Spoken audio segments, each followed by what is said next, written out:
करते हैं। तो शुरू करूं मैं सवाल अपने, पहले किससे ले अपन, एमपी अकोमोडेशन। मुझे बताओ कौन से सेक्शन में रेंट को इंक्रीज किया जा सकता है? 8, कितना परसेंट? 10%। कितने दिन का नोटिस? 30 डेज। सेक्शन कौन सा? 9। इंटरिम रेंट का सेक्शन? प्रोविजनल 13(2). स्टैंडर्ड रेंट को लगाने के लिए एप्लीकेशन कहां देना पड़ती है? सेक्शन। स्टैंडर्ड रेंट को प्रिंसिपल कहां दे रखे? सेक्शन 7। मुझे बताइए कौन सा सेक्शन है जो बोलता है कि ये वाली प्रॉपर्टीज के ऊपर पूरा अकोमोडेशन एक्ट लागू नहीं होगा? 3। वो कौन सा सेक्शन है जो बोलता है कि चैप्टर 2 लागू नहीं होगा? 4। कितने सालों के लिए? किन प्रॉपर्टीज के ऊपर? न्यूली कंस्ट्रक्टेड 5 साल वहां पर, ठीक है। डेफिनेशन क्लॉज के ऊपर आता हूं। मुझे बताइए 2A में क्या डिफाइन है?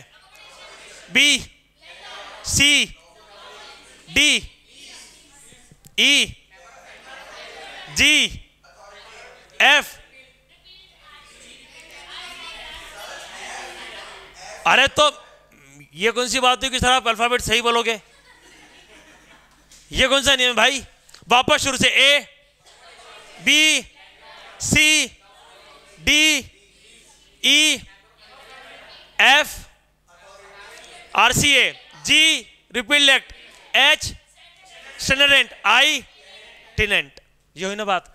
कौन सा सेक्शन में आरसीए है? 28। ओके। मुझे बताइए अगला सवाल कि कौन सा सेक्शन है जो प्रीमियम पगड़ी वगैरह का मना बोलता है? 5 मतलब एक बार गलत इंसान ठीक है ना, 4 बार माइनस मार्किंग 6 है ना। कौन सी 3 चीजें लैंडलॉर्ड के लिए? ग्रांट, कंटिन्यूएंस और रिन्यूअल। और टेनेंट के लिए रिलिंक्विशमेंट, ट्रांसफर और असाइनमेंट। अच्छा, इसके अंदर एक और इसका एक्सेप्शन है, जब आप एडवांस रेंट ले सकते हो कितने साल का? 5 साल का। For what? कंस्ट्रक्शन के लिए, उसके लिए वो अलाउड है और वो परमिटेड है। मुझे बताओ आप एमपी अकोमोडेशन एक्ट का इनेक्टमेंट डेट क्या है? इनेक्टमेंट डेट, इनेक्टमेंट पहले सुनो, 25 दिसंबर 61। और कमेंसमेंट डेट, ठीक है। सेक्शन 3 में 3 प्रकार की प्रॉपर्टीज की बात है। पहली क्या है? गवर्नमेंट की प्रॉपर्टी। दूसरी क्या है? लोकल अथॉरिटी का नॉन रेसिडेंशियल। और थर्ड क्या है? 3 इंस्टीट्यूशन और 2 होम, ठीक है। Very good. मुझे बताइए वो कौन सी 2 चीज के लिए आप रेंट इंक्रीज नहीं कर सकते एज पर सेक्शन 8? डेकोरेशन और रेंटेबल रिपेयर्स। इन 2 चीज के लिए आप नहीं, 3 चीज के लिए बढ़ा सकते हो। IAS, आई से क्या है? ए से क्या है? और एस से क्या है? स्ट्रक्चरल अल्टरेशन, ठीक है। सेक्शन 10 में 4 तरीके से क्या होता है भैया, देखा जाता है कि रेंट बढ़ाना है नहीं बढ़ाना है, क्या रखना है तय करना है। पहला 7, दूसरा 8, तीसरा सर्कमविजन, चौथा क्लास। CLASS फुल फॉर्म क्या है? सी का condition, L locality, S situation. तो 4 चीजें हैं जो देखी जाती है किसी भी अकोमोडेशन कोई प्रॉपर्टी का रेंट तय करना हो या उसका इंक्रीज तय करना हो तो। अच्छा, वो रेट्रोस्पेक्टिव इफेक्ट की भी कुछ चीजें सेक्शन 10 में ही है, लास्ट में। हाँ, प्रोवाइजो क्या बोलता है? वो एप्लीकेशन से 30 दिन पहले तक क्या होगा? अप्लाई वो हो सकता है। वेरी गुड, क्या बात है। सेक्शन 12 पे आ जाए। ग्राउंड्स आपको पता होंगे, मैं एक एक कहानी बताते जा रहा हूं, आपको बताना है कौन से ग्राउंड में फॉल होने वाला है। एक व्यक्ति को किसी ने किराए पर 2 BHK दिया, उसने उसमें से एक कमरा किसी और को किराए पर दे दिया। 2B क्या बोलते हैं इसको अपन?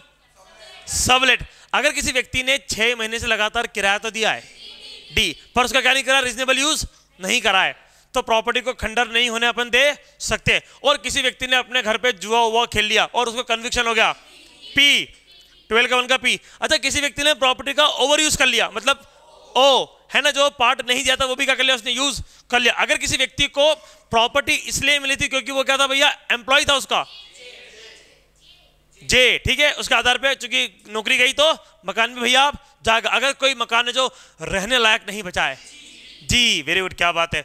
मुझे अगर मान लो टेनेंट ने दे दिया कि मैं जा रहा हूं छोड़ के, L, उसने क्या कर लिया? एग्रीमेंट कर लिया, तो स्पेसिफिक परफॉर्मेंस उसके माथे आ जाएगा, इसलिए अब वो घर खाली कराना ही पड़ेगा। Very good. मुझे बताइए समोसा कचौरी दुकान लगाने के लिए F, क्या घर बनाएंगे समोसा कचौरी? ई का क्या कारण है?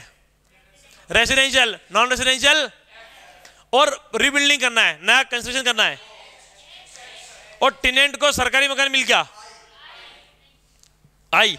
और मान लो अपन ने रेंट पे दिया था पूरी खाली लैंड, उस पे बनानी मल्टी अपने को, एंड न्यू कंस्ट्रक्शन करना है वहां पर अपने को, इस तरीके से फॉल होगा। Very good. चलो आपका तो ये 12 का 1 to 1 का A to P की स्थिति काफ़ी मुझे बढ़िया लग रही है, और सेक्शन 1 to 10 का भी आपने काफ़ी अच्छे से जवाब दिया। और आपका अभी मेंस का टेस्ट होगा, इसके अंदर मैं आपसे MP अकोमोडेशन की वो 4 डेफिनेशन से आपको लिखना है आज केवल, है ना, ज़्यादा नहीं है, केवल अकोमोडेशन की डेफिनेशन, लैंडलॉर्ड की, टेनेंट की और मेंबर ऑफ फैमिली की। और बाकायदा आपको याद करने का पूरा समय दिया जाएगा कि आप बाकायदा याद करो बढ़िया तरीके से, पहले अच्छे से डेफिनेशन तोड़ के, और याद करने में कोई दिक्कत है तो मैं अवेलेबल हूँ, आप मुझसे मेरी हेल्प ले सकते हो, मैं आपको बता भी दूंगा।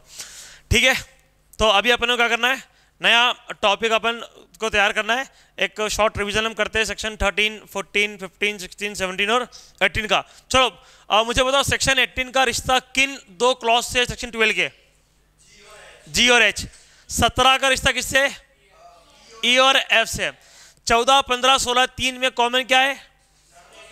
सबलेट करना है। अगर आपको किराएदार को किराएदार बनाना, मतलब सब टेनेंसी अगर आपको करनी है तो वो कैसे करनी है, क्या प्रभाव होगा निकालने का, और किस तरीके से उसको बेनिफिट मिलता है नोटिस देने का। अच्छा, अगर कोई व्यक्ति बिना परमिशन के कर ले तो क्या होगा?